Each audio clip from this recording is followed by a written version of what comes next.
Dan Wetzel, one of our favorite columnists. He writes for Yahoo Sports, joining us on the program. How do you think the commissioner did in front of Congress yesterday, Dan?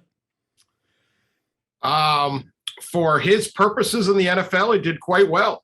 He didn't show up, couldn't be bothered to make it all the way to Washington, did it on a Zoom. They had half of the representatives trying to make a mockery of the hearing, talking about, inflation and all these other things, which are obviously real world issues, but have nothing to do with the topic at hand. So I don't know whether that was the NFL's lobbyists who got that done or exactly how this thing went down, but it wasn't much of a grilling. And he did what he did. He kind of slipped through it. I have very little faith in Congress, let alone these kind of public forums, actually doing anything against something like the NFL, which knows what's going on. So I thought for the NFL's purposes, it was fine. For trying to find the truth, trying to find transparency, trying to find consistency of argument, not so good. But I don't think the NFL cares about that. If I gave you one question for the commissioner on this topic, that question would be?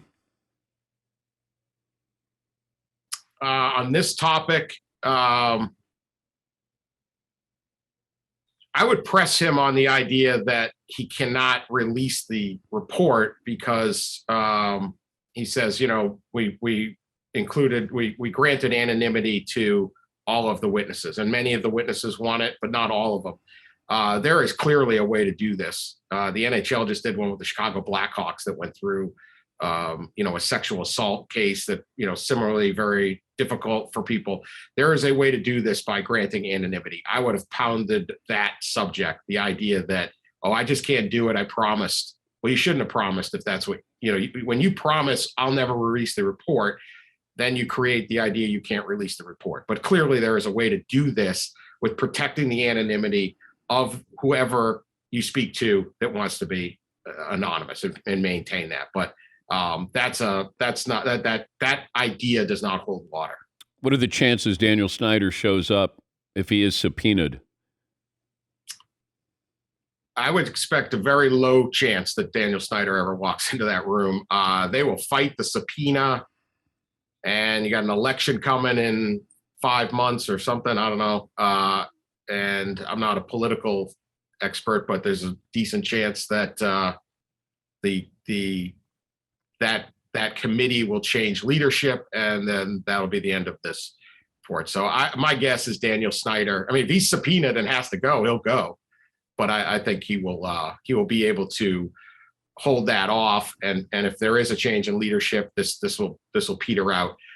In the 220 whatever 6 or 8 year history of our country, rich people versus the government, rich people are undefeated.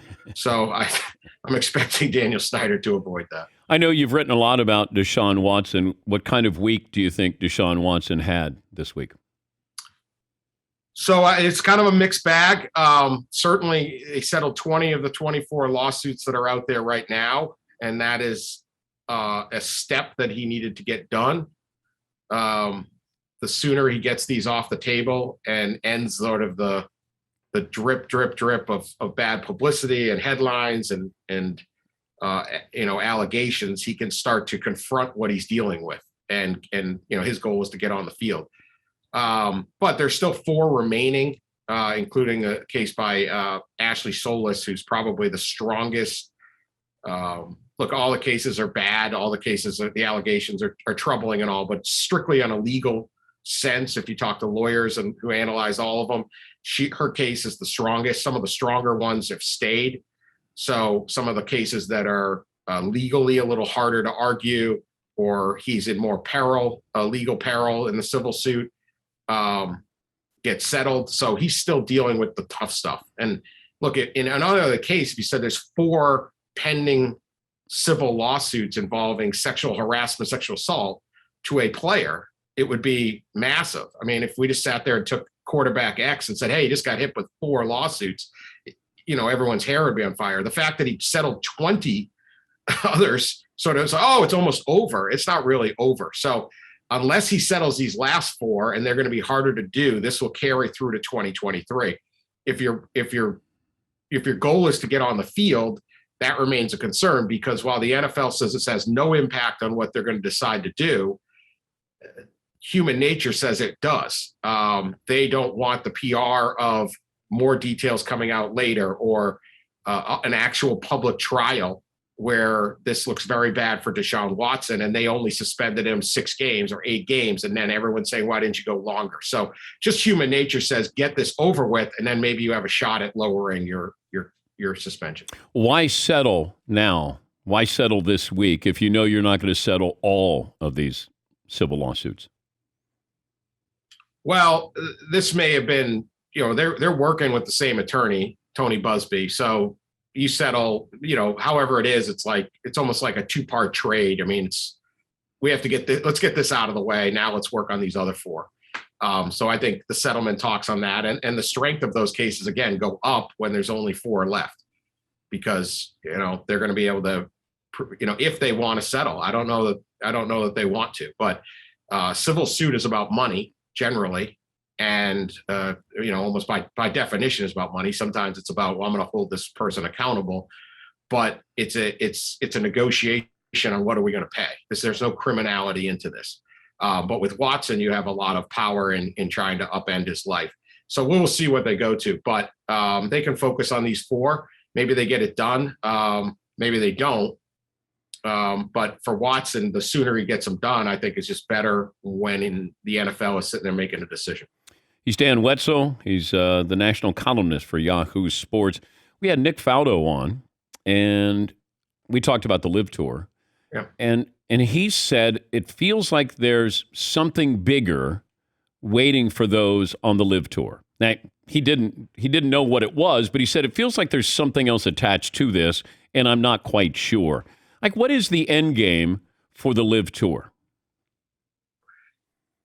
I don't know. I understand these guys are taking an enormous amount of money, and certainly we can be critical of where that money came from. But at the end of the day, all of us are pretty much looking for a guaranteed, until someone's offered that to you and you say no on principle, it's hard to be in that position. But right now, it's not good golf. I mean, these guys are not the most competitive golfers. It's a 54-hole exhibition. It's not even a regulation golf tournament as we have known it.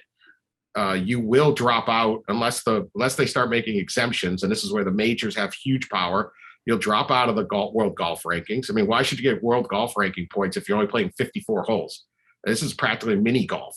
I mean, that's going to be the next thing, right? Competitive mini golf should get on the world. So these guys are just taking money. In my opinion, they're ripping the Saudis off. The Saudis don't really care. So they're getting has-been golfers or non-competitive golfers. What is the motivation of a bunch of guys who we already know really aren't that motivated right now to actually work at golf? Because golf is not a sport where the greatness comes from how hard you try Thursday through Sunday. It's how hard you try when you hit the exact same bunker shot 10,000 times to the point you're sitting there on the 18th hole with the US Open and say, I got to hit this shot. It is the grind. And when you put in all those hours, then you can do the greatness. And what they have right now is a lot of guys who really aren't trying that hard already, and they faded off in competitiveness. So what is the motivation of these guys now when you've got guaranteed money? You don't need to play 54 holes, and you don't have a tough field to play against to put in that work where you see the greatness. So I don't know. I don't know what the goal is. I guess, they say, well, this will sports wash, take the focus off of the Saudi Arabian government's behavior and conduct. There's actually more publicity on that. Yeah. That hasn't worked. Yeah. So I don't know. I don't know what the end goal is. I mean, I think a lot of guys are going to make a lot of money, and I just don't know how this becomes really popular. Who wants to watch a 54-hole? About 20 years ago, IndyCar, open wheel racing split. There was IndyCar and there was kart, and they split because there was a fight over money. And the popularity of open wheel racing plummeted in the United States. That was never quite as big as golf, maybe, but everyone started just going to NASCAR because it was one circuit. And I don't see how this helps either side of golf.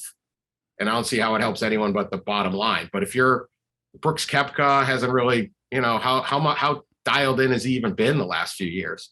So now you're not building to a Ryder Cup, or you're not building to a US Open or something like that. I don't know where he's going to have to show a heck of a lot of ambition that we haven't seen lately. Great to catch up with you, Dan. Thanks for joining us. Thanks, Dan. Talk to you soon. Dan Wetzel, Yahoo Sports national columnist.